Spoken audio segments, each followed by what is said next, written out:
কম খরচে ক্রাবি থেকে ব্যাংকক ভ্রমণ কেমন হতে পারে, আর ব্যাংককে কম খরচের হোটেল বলতে ঠিক কত টাকায় একটা 3 স্টার হোটেল পাওয়া যায়। আজকের ব্লগে আমি শেয়ার করব থাই এয়ার এশিয়াতে আমার রোমাঞ্চকর ফ্লাইট অভিজ্ঞতা, আর আপনাদের দেখাবো ব্যাংককের জনপ্রিয় এলাকা সুকুমভিতে কোন হোটেলে থাকলাম আর এখানে থাকতে কত খরচ হলো। তো দেরি না করে চলুন শুরু করা যাক।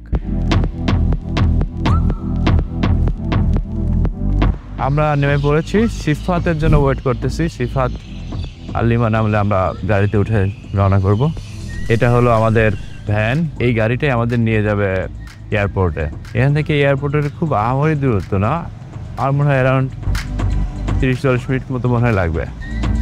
সো ফাইনালি আমরা পৌঁছালাম 8:45 আমরা পৌঁছাই মোটামুটি। আমার ব্যাগগুলো নামাচ্ছি এখন। আমাদের ড্রাইভার সবসময় আন্ডার 50-তে চালাইছে। That is not fair because we are going to miss the flight. যাই হোক, আমরা ঠিক সময় পৌঁছেছি এবং যেহেতু টিকিট করে নিয়েছি আমরা ফ্লাইট মিস করবো না ইনশাআল্লাহ। আমাদের ক্রাবি থেকে ব্যাংককের ফ্লাইট ছিল সকাল 8:35-এ। এই ফ্লাইটটি ব্যাংককে ল্যান্ড করবে 11:55 এর সময়। ফ্লাইট কস্টটা দুপুরের তুলনায় সকালে একটু বেশি হলেও আমরা ইচ্ছা করে সকালে যাবার সিদ্ধান্ত নিয়েছিলাম, যার ফলে ব্যাংককে আমরা আজকে প্রায় পুরো দিনটাই পেয়ে যাব। 20 কেজি কেবিন লাগেজ অ্যাড করে নেওয়ার পরে আমাদের এই ফ্লাইটের কস্ট পড়েছিল অ্যারাউন্ড 7,400 টাকা পার পারসন। তবে আপনারা যদি আমাদের মতো এক্সট্রা লাগেজ অ্যাড না করেন তবে টিকিটের মূল্য কিন্তু অনেক কমে যাবে। প্লেন থেকে নামলাম, সুবর্ণভূমিতে পদার্পণ করলাম, ব্যাংককে পৌঁছে গেছি ফাইনালি। চিন্তা করছিলাম যে ফ্লাইট মিস করবো কিনা। এখানে আমাদের ASAP কোম্পানি থেকে কার নিয়ে আসছে, Toyota values 7 seater, $29 per day. ব্যাংককে যে কয়দিন আমরা থাকবো প্রতিদিনের জন্য এই গাড়িটা আমাদের কাছে থাকবে, মানে প্রতিদিনই থাকবে। আমি এক্সপেক্ট করতেছি গাড়িটা রেডি হয়ে থাকবে। এদের সার্ভিসটা আমার কাছে খুবই স্মুথ লাগছে ফুকেটে। এখানে ওরা কেমন প্রসিডিওরের মাধ্যমে বুকিংটা করায় এটা আমি আপনাদের দেখাবো। ব্যাগেজ ক্লেমের জন্য সোজা যেতে হবে, কানেক্টিং ফ্লাইট যাদের তারাও সোজা যাবে। শাওনের ড্রেসটা আমরা আওনাং থেকে কিনলাম। প্যান্টটা নিয়েছে 250, শার্টটা নিয়েছে 250। আলাদা আলাদা করে কেনা, কিন্তু মনে হচ্ছে একটা সেট মোটামুটি 500 বাদ খরচ হয়েছে শাওনের এই ড্রেসটা। তো এই টাইপের ড্রেস যদি আপনি কিনতে চান, আমরা সেম টাইপের ড্রেস পুকেটে দেখছি, ফিফিতে দেখছি, দুই জায়গায় দাম অনেক বেশি ছিল। কম্পারেটিভলি ক্র্যাবিতে দাম কম, বাট আবার যদি ফুডের প্রাইসটা কম্পেয়ার করি তাহলে দেখলাম ক্র্যাবিতে দামটা একটু বেশি। এয়ারপোর্টটা বেশ বড়ই, আমাদের আরও সামনে হেঁটে যেতে হবে। ফাইনালি আমরা চলে আসছি 3 নম্বর বেল্টে। আমাদের লাগেজটা পেয়ে যাওয়ার কথা। আমরা এয়ারপোর্ট থেকে বের হলাম প্রফিটের মতো। এখানেও আমরা যেহেতু সেম কোম্পানি থেকে গাড়ি রেন্ট করেছি, প্রসিডিউরটা প্রায় সেমই। এখানে যেটা হয়েছে, এখানে ডিপার্চার গেট নাম্বার 7-এ ওদের অফিস আছে, ওখান থেকে আমরা সব ডকুমেন্টেশন কমপ্লিট করলাম। আমি একটু চেক করে নিচ্ছি গাড়িতে স্পট আছে কিনা। আপনাদেরও উচিত যখনই কোনো গাড়ি রেন্ট করবেন তখন স্পটগুলো খুব ভালোভাবে চেক করে নেবেন। আমাদের ফুকেটের এক্সপিরিয়েন্স যদিও খুব ভালো ছিল, ওরা কোনো হ্যাসেলই দেয় নাই এই স্পটের ব্যাপারে। জাস্ট স্টার্ট দিয়ে দেখছে সব ঠিক আছে কিনা, তেলটা চেক করে দেখছে, অ্যান্ড দ্যাট ওয়াজ অল। খুব শর্ট টাইমের মধ্যে কমপ্লিট করে ফেলছেন। এই গাড়ির কন্ডিশন আগেরটার থেকে একটু বেটার মনে হচ্ছে। এটা হচ্ছে Toyota values, $29 something per day, ফুল টু ফুল। আমরা ওদের কাছ থেকে ফুল গ্যাসোলিন নিচ্ছি, আবার ওদেরকে ফুল করে দিব। গাড়ি চেকিং সম্পূর্ণ হয়ে গেলে আপনাকে গাড়িটা হ্যান্ড ওভার করে দিবে। গ্র্যাব যদি আপনি ডাকেন তাহলে পিক আপ পয়েন্ট গ্র্যাবের ওইটা। আমরা এখন লেভেল 1-এ দাঁড়াচ্ছি। আপনাকে জানাতে হবে কোন নাম্বার গেট দিয়ে আপনি বের হলে অন্যদের সাথে কন্ট্যাক্ট করতে পারবেন। তো গাড়ি সম্পর্কে এটাই সব কিছু। কোনো প্রশ্ন থাকলে কমেন্ট বক্সে লিখতে পারেন।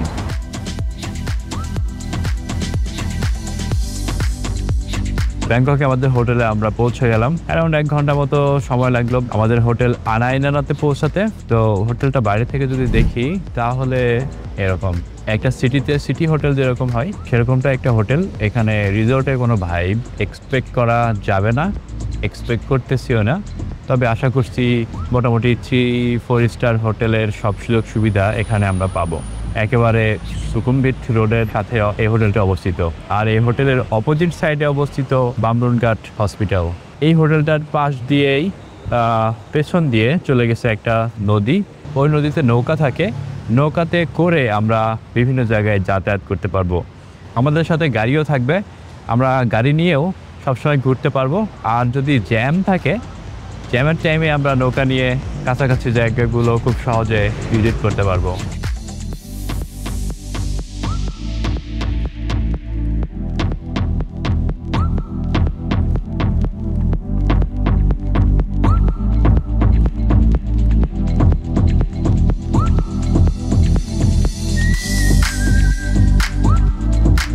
এখানে একটা নদী আছে, নদী ক্যানাল টাইপের নদী। তো এখানে পানি অনেক নোংরা, চারপাশে যেহেতু ফুল আমি সুগন্ধ পাচ্ছি, কিন্তু আমি ড্যাম শিওর এই পানি দেখে যে এটা পচা পানির মতো গন্ধ হবে যখন এর ভিতর দিয়ে বোটে করে কোথাও যাওয়া হবে।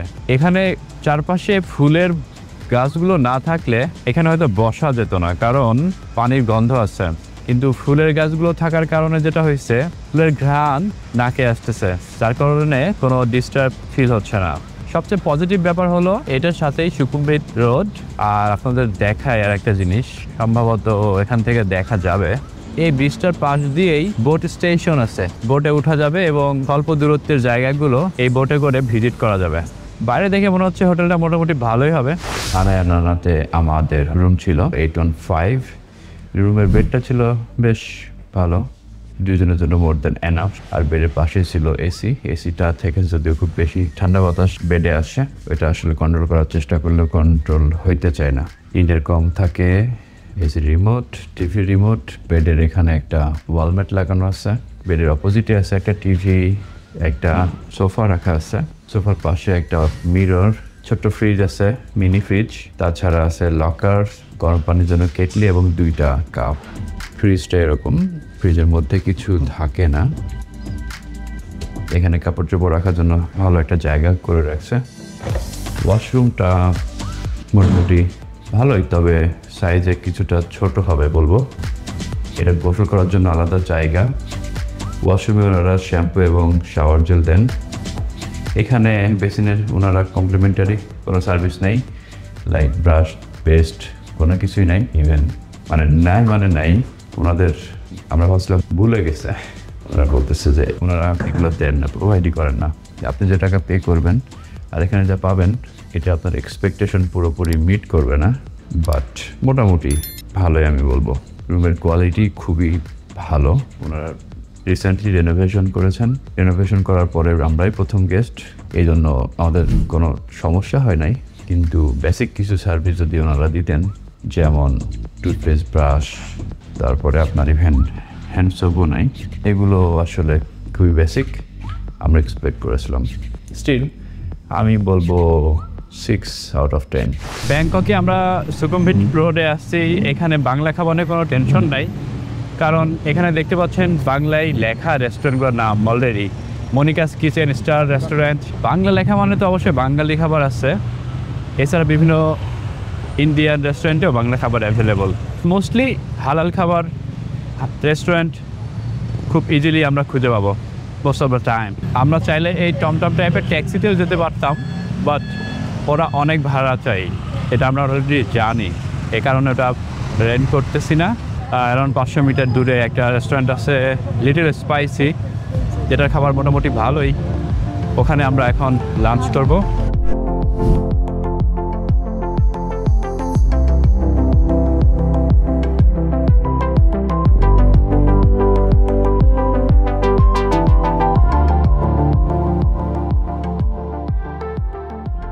আমরা আমাদের হোটেল থেকে হেঁটে এদিক দিয়ে আসছিলাম, অ্যারাউন্ড 500 বা 600 মিটার হবে রাস্তা। এসে এখানে একটা মোড় আছে, মোড়ের ঠিক মাথায় দ্য কফি ক্লাব নামে একটা রেস্টুরেন্ট আছে, তারই অপোজিটে এখানে মুন রেস্টুরেন্ট, যেখানে আমরা আজকে লাঞ্চ করলাম। পাশে আছে 7-Eleven। তো মুন রেস্টুরেন্টের খাবারটা খেয়ে আমরা খুবই পরিতৃপ্ত। এখানে সোফার যত খাবার খাইছি আমরা 6 জন একসাথে, সব থেকে কম বিল দিলাম এবং দেশি খাবার খেলাম। তাছাড়া এনারা কমপ্লিমেন্টারি কিছু খাবার দিয়েছিল, যেমন লাউ চিংড়ি, তারপরে গ্রেপস, পাপড় ছিল।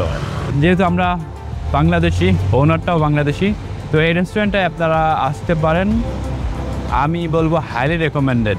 তবে চিকেন কারি যেটা ছিল, এটা আমাদের খুব একটা ভালো লাগে নাই, চিকেন কারিটা স্কিপ করতে বলবো। এছাড়া ডিম ভুনা, ডিম ভর্তা, আলু ভর্তা, মাটন ভুনা, অন্যান্য যে খাবারগুলো খেলাম সবগুলোই হাইলি রেকমেন্ডেড, দারুণ টেস্ট। তো আমাদের খাওয়া দাওয়া শেষ, আমরা এখন হোটেলে যাব, একটু ফ্রেশ হব, গোসল করবো। ইনফ্যাক্ট গোসলের পরে বের হব ব্যাংকক সিটিটা এক্সপ্লোর করার জন্য। আপনারা নিশ্চয়ই জানেন ব্যাংককে শপিং করার মতো অনেক জায়গা আছে। আমার নেক্সট ব্লগে আপনাদের নিয়ে যাব শপিং করার জন্য ব্যাংককের বিশেষ বিশেষ কিছু জায়গায়, যেখানে কম খরচে দারুণ সব শপিং করা যায়। এছাড়া আপনাদের দেখাবো ব্যাংককের স্পেশাল কিছু মাস্ট ট্রাই রেস্টুরেন্ট, যেখানে একেবারে অথেন্টিক থাই এবং হালাল খাবার পেয়ে যাবেন। তো দেখা হচ্ছে নেক্সট ব্লগে, সে পর্যন্ত ভালো থাকবেন, ধন্যবাদ।